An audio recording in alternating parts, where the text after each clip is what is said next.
ఆంధ్రప్రదేశ్ శాసనసభ హాలులో బీసీ సంక్షేమ కమిటీ కీలక సమావేశం జరిగింది. కమిటీ చైర్మన్ శాసనమండలి సభ్యులు బీదా రవిచంద్ర అధ్యక్షతన జరిగిన ఈ భేటీలో వెనుకబడిన వర్గాల అభివృద్ధి, సంక్షేమ పథకాల అమలు మరియు భవిష్యత్తు కార్యాచరణపై సుదీర్ఘంగా చర్చించారు. రాష్ట్రంలోని బీసీ సామాజిక వర్గాల ఆర్థిక, సామాజిక పురోగతి కోసం ప్రభుత్వం చేపడుతున్న వివిధ అభివృద్ధి కార్యక్రమాలపై ఈ కమిటీ సమీక్ష నిర్వహించింది. క్షేత్రస్థాయిలో బీసీ సంక్షేమ పథకాలు అర్హులైన ప్రతి ఒక్కరికీ అందుతున్నాయా లేదా అనే అంశంపై అధికారులను వివరాలు అడిగి తెలుసుకున్నారు.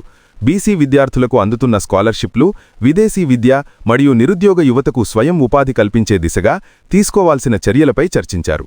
బీసీ కాలనీల్లో మౌలిక వసతుల కల్పన మరియు కమ్యూనిటీ హాళ్ల నిర్మాణ పనుల పురోగతిని సమీక్షించారు. ఈ సమావేశంలో చైర్మన్ బీద రవిచంద్రతో పాటు పలువురు శాసనసభ్యులు మరియు ఉన్నతాధికారులు పాల్గొన్నారు. ఎమ్మెల్యేలు డాక్టర్ చదలవాడ అరవిందబాబు, కాగిత కృష్ణప్రసాద్, కెఈ శ్యాంబాబు, ఆదిరెడ్డి వాసు, శాసనమండలి సభ్యులు సిపాయి సుబ్రహ్మణ్యం, బీసీ సంక్షేమ శాఖకు చెందిన ఉన్నతాధికారులు కమిటీకి నివేదికలను అందజేశారు.